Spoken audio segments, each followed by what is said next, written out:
Good morning, everyone, and thank you so much for being here today. For those of you who don't know me, my name is Jenny McAlpine, and I'm a wedding planner in Kelowna, British Columbia in Canada. I'm going into my 9th year of my wedding planning business with a background in tourism public relations and corporate and association event management. The other thing I'd like to share with you is that I like to learn the hard way. It's true, and my parents can definitely vouch for that. Now, what comes with that is making my fair share of mistakes. But as I tell my kids, it's fine to make mistakes as long as we're learning from them and as long as we're not hurting others. I'm sure we all wish that there was a playbook out there for running a successful business and being a fantastic wedding planner and just getting it right. But as entrepreneurs and creatives, we have to do a whole bunch of things ourselves in our wedding planning businesses, and sometimes we just don't quite get it right.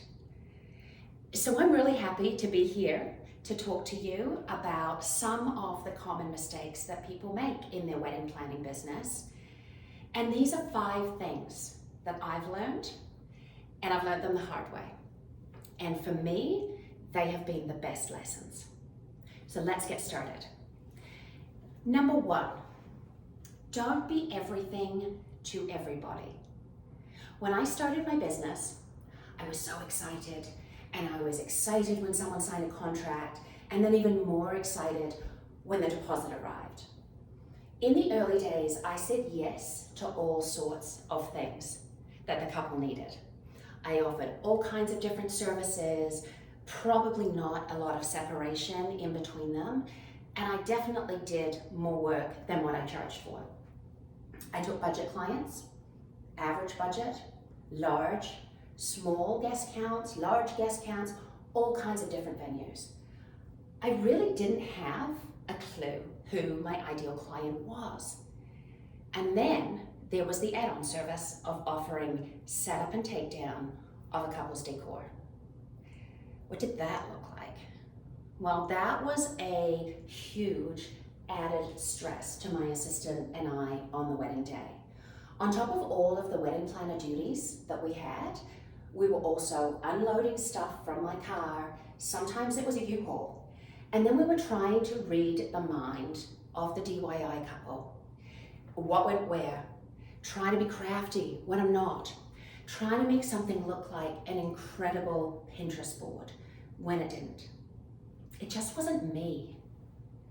I was trying to make everyone and anyone my client. But a lot of these people, they just weren't my people.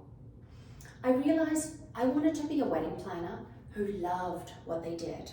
I wanted to be the expert, and I wanted people to treat me as such. So I needed to do things differently. I needed to figure out, who are my people?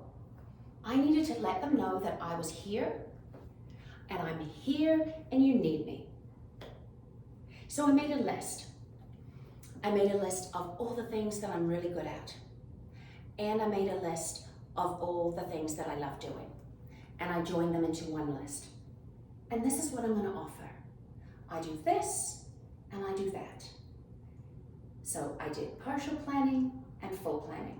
Not give me a list of all of the things that you think that you might need on your wedding day, and I'll do that. I'll probably do more, and I won't charge you anything extra. That was done. I learned that I didn't have to be everything to everybody. There's lots of things that I love doing and that I'm really good at. And once I told people what those things were, the bookings started coming in. And the bookings were a better fit for me. I am not for everyone. And not everyone is for me. And that's fine. I focused on serving couples in a different way. They saw the passion and they saw the expertise. And if I didn't offer something that they needed, I'm quite happy to refer them to another planner who might be a better fit. And then everybody wins. Number 2, Eckhart Tolle, one of my favorite sayings from him. Life is an adventure. It's not a package tour. I know we all like to see some things in a package. A vacation, for an example, here is what you get, and here's what it costs. It makes things very clear and very easy. But have a think about this. Isn't every couple different? Every wedding is different. Most of them all want ceremony, photos, a cocktail hour, a reception, some dinner and dancing, but no two weddings are the same. So here I was, years back in my wedding planning business, offering a bunch of different services to people that I thought I knew what they wanted. But here's the thing, maybe they've never been married before. Maybe they've never been to a wedding before. And they most likely have never planned a wedding before. So we need to find out what they need and what they want and listen. We often need to tell them what they need and what they want. This is not what they do. Maybe they're a banker, or maybe they sell advertising or own a retail store. They don't plan weddings, but we do. But I was wrapping up a whole bunch of things in a package with a price tag saying, I can help you. And I did. I helped a lot of couples and they were happy. But then I thought, what about all the other things they might need or want? What would I want if I was going to a wedding in the city? Is everyone from out of town? Do they need hotels? How are they going to get to the venue? How are they getting back? Is it a destination wedding? Would they like to go wine touring or play golf? So instead of package 1, 2, 3 with cute names, I decided to offer custom quotes. And it was a chance to tailor the service and a chance for me to upsell. Partial plan was this, but maybe we could source them a venue or take care of their save the dates and invitations. All of those things were offered with my full planning service, so it wasn't a stretch for me to do something additional. So in the initial phone call, I would ask questions. Where are you at? What do you need help with? What is your budget? It also gives me a chance to offer things to them that they didn't know that they needed. So my full plan went from venue, vendor sourcing, all of the management pieces that go with a wedding, to pretty much anything. I create a wedding website. I have a graphic designer who takes care of the save the dates and the invitations. I've organized doggy daycare, rehearsal dinners, wine tours, welcome parties, the list goes on and on and on. And I charge for all of it. It increases the spend of one client rather than finding lots and lots and lots of different clients with smaller needs. So remember, we don't know what we don't know. The potential client likely doesn't know what they'll need. So let's tell them and then sell them. Number 3, your rate. Do you ever wake up some days and go, oh, what the heck? Why did I quit my job and start this business? What was I thinking? When am I going to make money? Well, you know what? You're great. You're brave. You're a wedding planning warrior. And I've had many days when I question, ooh, should I go back and do that 9 to 5, Monday to Friday thing? But you know what? Deep down, I know that's not me. Being a creative and being self-employed, that's what floats my boat. And sometimes we are our very worst enemy. It takes time to listen to that voice inside of you. It's usually the quiet voice. It's not that loud one who's going, what are you doing? Nobody's going to pay you to do that. You can't make money. Just ignore that voice. Feel the joy that your work brings to you and the joy that you bring others by doing what you do best. You're the expert. That's why they hired you. Guide them, help them, create a day that they and their guests will remember forever. And because you're the expert, you get to charge for your expertise. How cool is that? We get to do what we love and we get paid. Having confidence in our abilities is so important. If we're confident in what we do, venues, vendors, potential clients, they'll see that and they'll want to work with us. I found it really helpful to create a very small friend group of people that do what I do. We love and trust each other. We share our business successes and our failures. We lift each other up. We rally around each other and we support each other. There's just 3 of us in our little friend group. We have a group chat and we vent and we laugh and we support each other.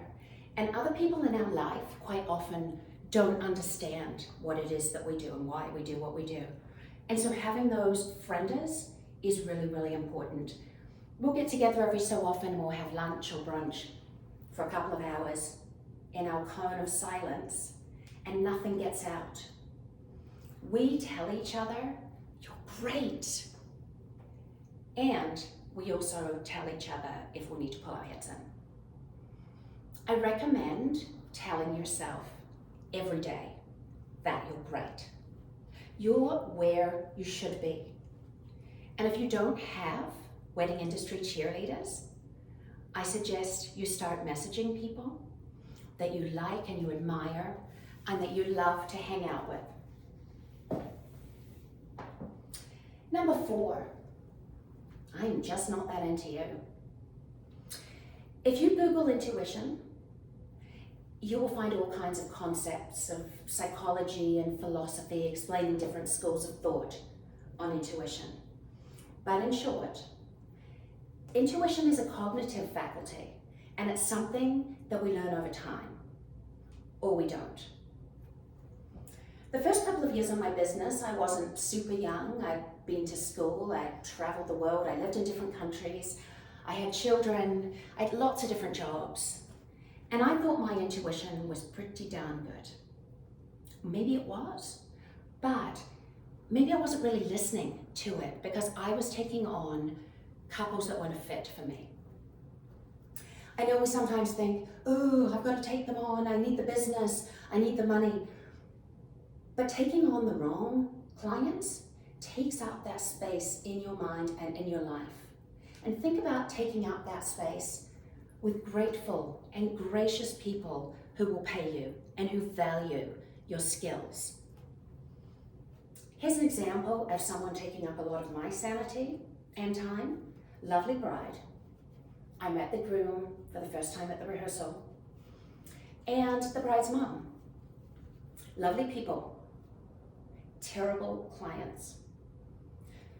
Mum, who's her only daughter, she decided that because they were paying for the whole wedding and she wanted the best day possible, she would manage the wedding. It would be her full-time job for 16 months. And the wedding planner was her assistant. There were regular emails, sometimes several in a day. There were meetings scheduled by my mom's CEO every month for progress. I got lost in the mix. I should never have taken them in the first place. I didn't have the know-how or the confidence to say right off the bat, let me tell you a little bit about me and how I work. The wedding day was incredible. The couple were delighted. The parents were absolutely thrilled and the guests had the best time. But not everyone saw Momzilla yelling at my 2 assistants because the hem of her dress had come down. The mother of the bride's dress, not the bride's dress. And my assistants did not make the dress.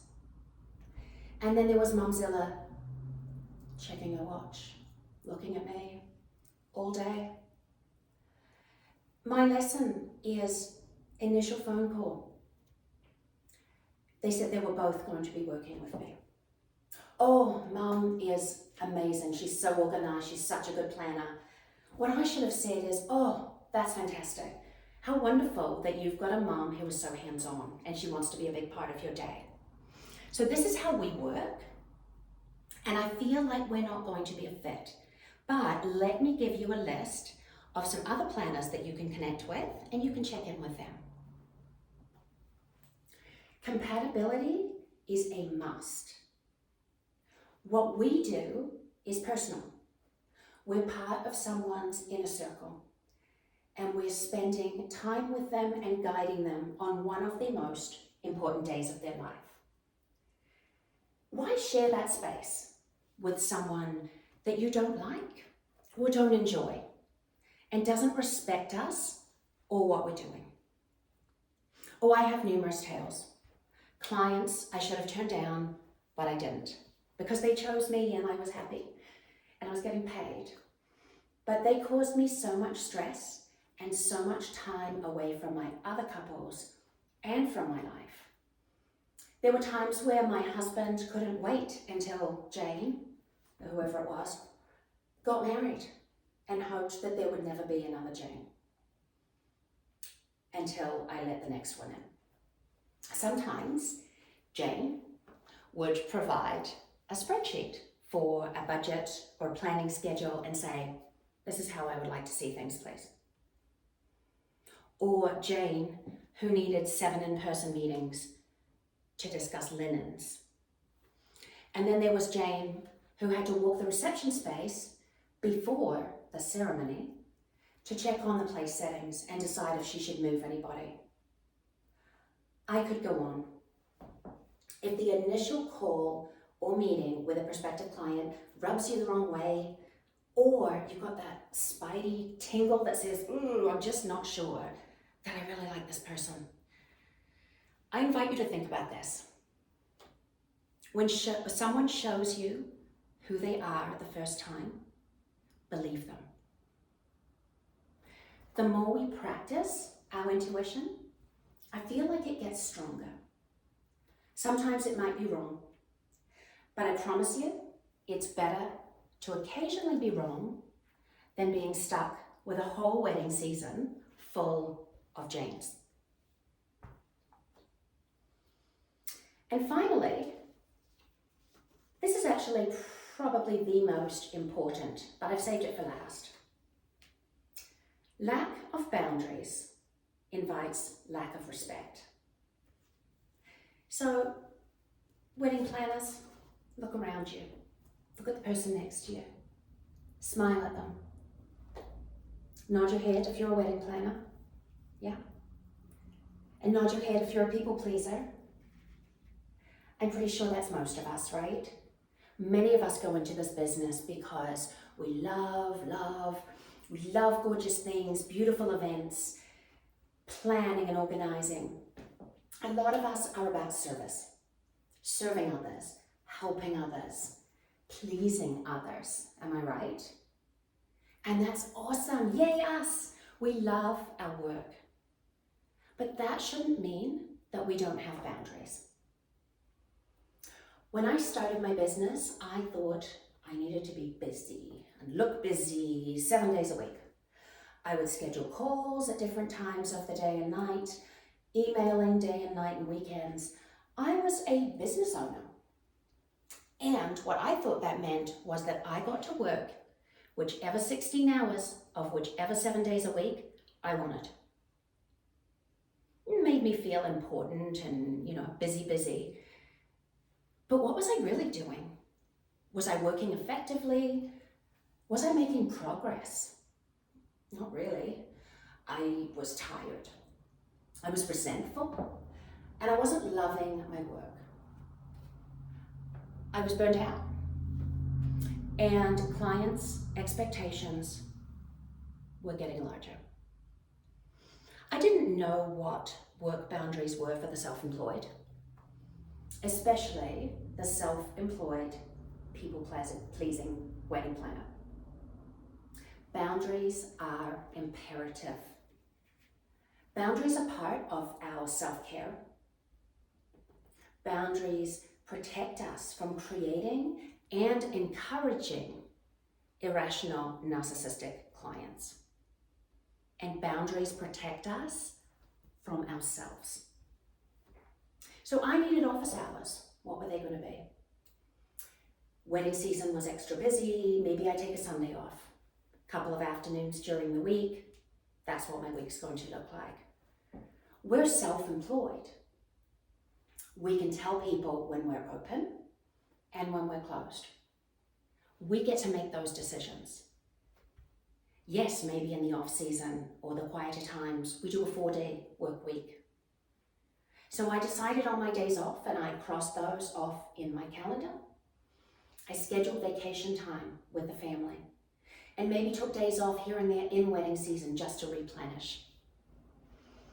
Our jobs are demanding. And sometimes, yes, we do need to take an 8 p.m. call on a Tuesday night or an 8 a.m. on a Sunday because that's when our couples might be available together. And that's fine. I am flexible and I will do that. But my couples are always aware that that is not the norm. I am not always Zoom ready at 8 a.m. on a Sunday. So I'll say, let's schedule in a call at a time that suits you, and then I'll be following up with you during my office hours, which are And then there's 3 words that are very important to me. Email, auto, reply. If you're not using this, please start. I use it a lot. So it's July 2022, and I am right in the middle of wedding season. I've got shuttle schedules, I've got guest lists, I've got everything going on, and I get an email from September 2023 bride wondering what they should serve for proteins at their wedding in 14 months. So she receives a very polite, professional auto reply from me telling her how important her message is to me. And right now, we're in the midst of wedding season. And we're focused on providing the best possible service to the people getting married right now. I'll get back to her within 3 business days. And guess what? She's good with that. She knows that I've received her message. I will reply, just not now. Same if I'm taking a weekend off or going on vacation. People get my message of where I am or what I'm coming back, what date I'm coming back. Self-care means different things to different people. We all need self-care, but we need to figure out what that is. A bubble bath with candles and a book is my worst nightmare. That is not self-care to me. That sounds stressful. It's all sorts of things though. It's good nutrition. It's some exercise. Doing things that relax you or that make you happy. And adopting self-care into our lives not only makes us happier, it also makes us more confident and more productive. So to recap, these are 5 things to consider to help you be more successful and happy and productive in your wedding planning business. Firstly, don't be everything to everybody. What are you best at? What do you love doing? Is someone going to pay you for that? Don't be the Costco of wedding planning, offering everything that everybody could ever want. Secondly, life is an adventure. It's not a package tour. Consider doing custom quotes. Even if you try it for one of your services, say full planning. Why leave money on the table when that could go into your pocket? Couples don't know what they don't know, especially when planning a wedding. So they might need to add things to your to-do list, and they are happy to pay you. You're great. You are great. Look at you. You're likely following a dream to be a business owner or to do something creative and it's something that you love and that you care about. Remind yourself how cool and courageous that is. And find some peers who do what you do. Learn from each other and celebrate each other. Number 4, I'm just not that into you. Remember that it's possible. Not everyone is the right fit for us. We're not a retail store. We're not somewhere where somebody comes in and they purchases something and then they leave. This is a wedding. They deserve the best. And we deserve to work with couples who are the best fit for us. That's when we shine. And that's when we can do our best work. And finally, lack of boundaries invites lack of respect. If we don't set our own boundaries, nobody else will. And we run the risk of being burnt out and resentful. Please remember to always put your oxygen mask on first. That's what they tell you on a plane. And that's how it should be in life.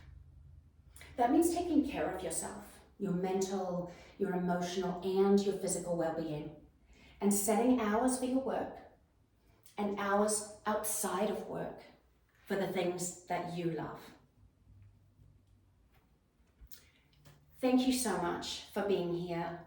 And again, my name is Jenny McAlpine, and my wedding planning business is called Jenny McAlpine Weddings. Thank you.